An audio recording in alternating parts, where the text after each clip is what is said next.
Tajuk besar dia Al-Ijma'. Ketiga, Al-Ijma'.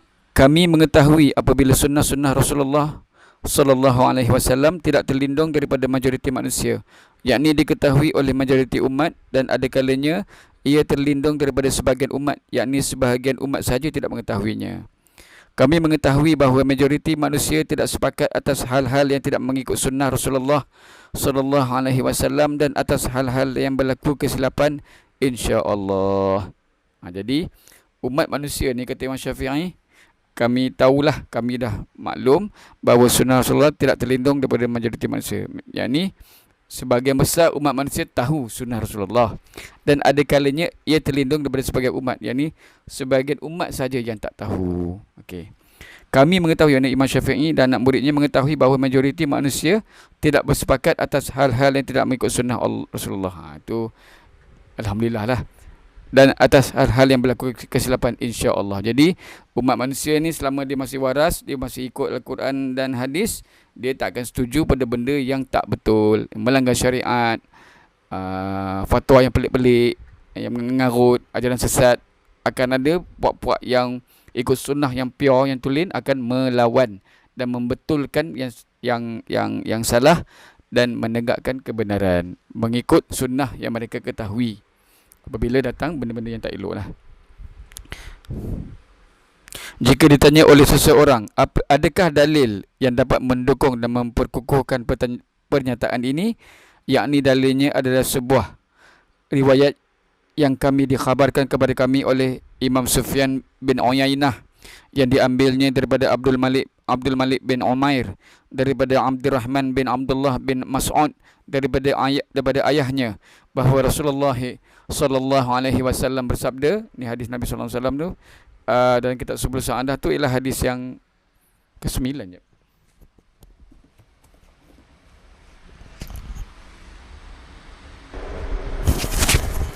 Ini kitab Subul Sa'adah ya Ustaz Zaidi, yang mula-mula yang dicetak.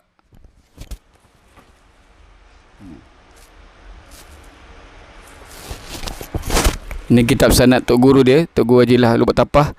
Dia himpunkan, diberi nama Subul Sa'adah bi Asanid Asy-Syaikh Al-Muhaqqiq Abdullah bin Al-Marhum Asy-Syaikh Abdul Rahman Al-Kalantani, yang dalam bahasa Melayunya menuju kebahagiaan sejati, koleksi hadis serta sanad riwayat Tuan Guru Haji Abdullah bin Al-Marhum Tuan Guru Haji Abdul Rahman. Dia masa ni dia diterbitkan oleh Syariah Niaga Jaya lah, tahun 2006. Cetak 2002. Yang saya sempat hadir kuliahnya tahun 2006. Hadis ke-9 ni, itu teks pada ni. Yang saya nak baca tu, itu terjemahan.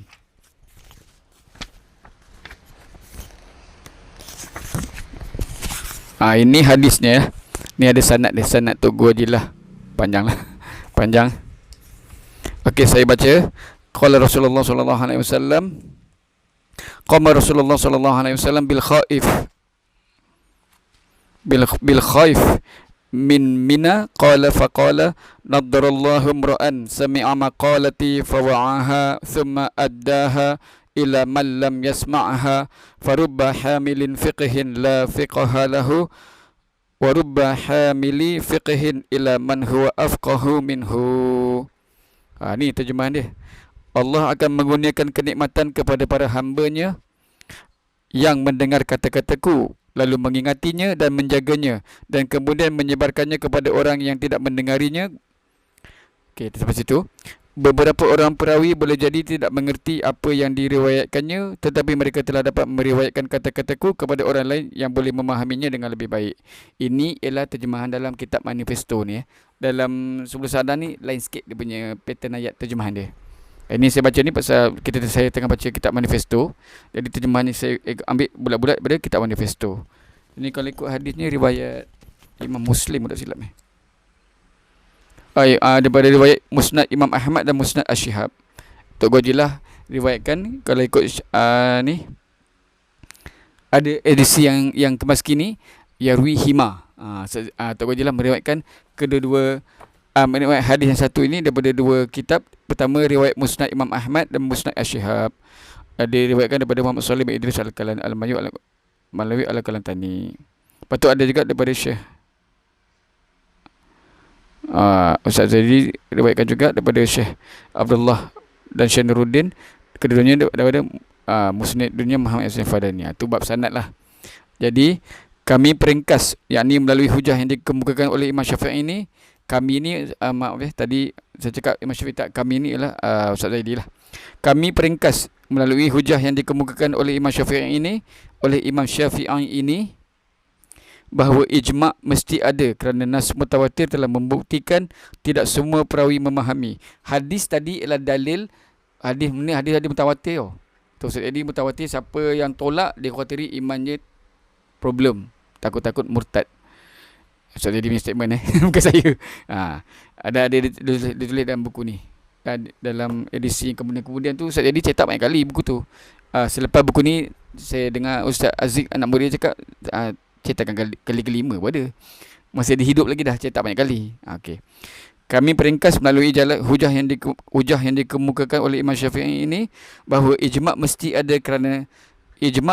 ada kerana nas mutawatir. Ni dia, nas mutawatir ni, hadis ni lah, telah membuktikan tidak semua perawi memahami apa yang diriwayatkan. Jadi bagi mengelakkan tafsiran yang sewenang-wenangnya, maka ijma' yang asalnya merupakan tafsiran para mujtahid, dan kemudian para mujtahid itu telah bersamaan dalam keputusan dalam memahami nas atau qiyas, maka ia menjadi ijma'. Jadi dalil ijma' ialah hadis mutawatir. Mutawatir ada lagi huraian dalam kitab ni pula, Ustaz Zaidi juga, kitab pertama dia ada huraian tentang hadis mutawatir. Lalang saya baca kejap beranak-ranak pula kitab. Pada manifesto 10 Sa'adah. Alhamdulillah kebetulan semua buku Ustaz Zaidi tu. Ini penghasiati Ahlussunnah wal Jamaah. Kejap saya nak bacakan tentang hadis mutawatir. Hadis mutawatir. Okey, hadis mutawatir bahasa Arab. Okey, ini daripada kitab ni pula. Ini ialah kitab pertama sekali Ustaz Zaidi karang, tapi ini versi update. Ada yang pertama tu, ada yang lama kulit agak ni lah, agak lama sikit. Ini kemudian Ustaz Zaidi terbitkan ni pada tahun berapa entah. Terbitkan yang cetakan baru ni tahun berapa ya?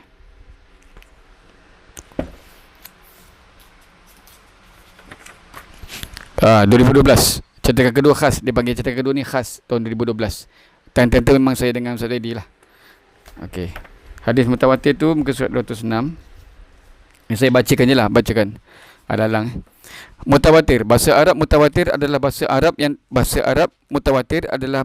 yang terkandung dalam Al-Quran dan Al-Quran Al-Karim. Al-Quranul Karim yang mutawatir dalam hadis-hadis Nabi Muhammad SAW dan pertuturan Arab. Bahasa bahagian ini adalah dalil qata'i, yakni termasuk sebahagian daripada dalil-dalil nahwu, yakni tata bahasa Arab. Ia memberi faedah ilmu secara pasti. Pendapat ini dipegang oleh kebanyakan ulama.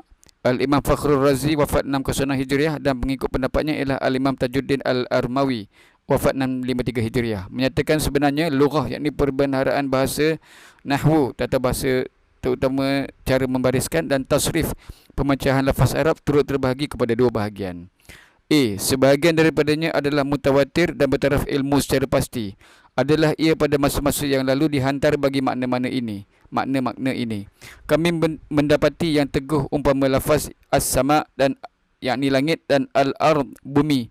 Kedua-duanya dipakai pada zaman Nabi Muhammad SAW menurut makna kedua-duanya yang diketahui. Begitu juga al-ma, air, an-nar, api, al-hawa, udara atau angin, dan seumpamanya. Begitu juga al-fa'il, pelaku, al-maf'ul, perkara kena laku, al-fa'il selamanya dirafa'kan, maf'ul sentiasa dinasabkan, dan al-mudhaf ilaih sentiasa dimajrur. Kebanyakan bahagian mutawatir adalah lafaz-lafaz Al-Quran, nahwunya dan tasrifnya. Allah. Okey. Kebanyakan bahagian mutawatir adalah lafaz-lafaz Al-Quran, nahwunya dan tasrifnya. Sebahagiannya yang hanya pada taraf zon, belum sampai ke peringkat yakin, iaitu lafaz-lafaz yang pelik, yakni gharib, dan isnad hingga yang meriwayatkan lafaz-lafaznya adalah tunggal, yakni ahad. Lafaz-lafaz yang terkandung dalam bahagian ini adalah amat sedikit. Maka dengannya tidak dijadikan pegangan secara yakin, tetapi berpegang dengannya secara zon sahaja. Jadi Ustaz Zaidi sebut dalam kitab 10 Sa'adah tu, kita hadis mutawatir tidak boleh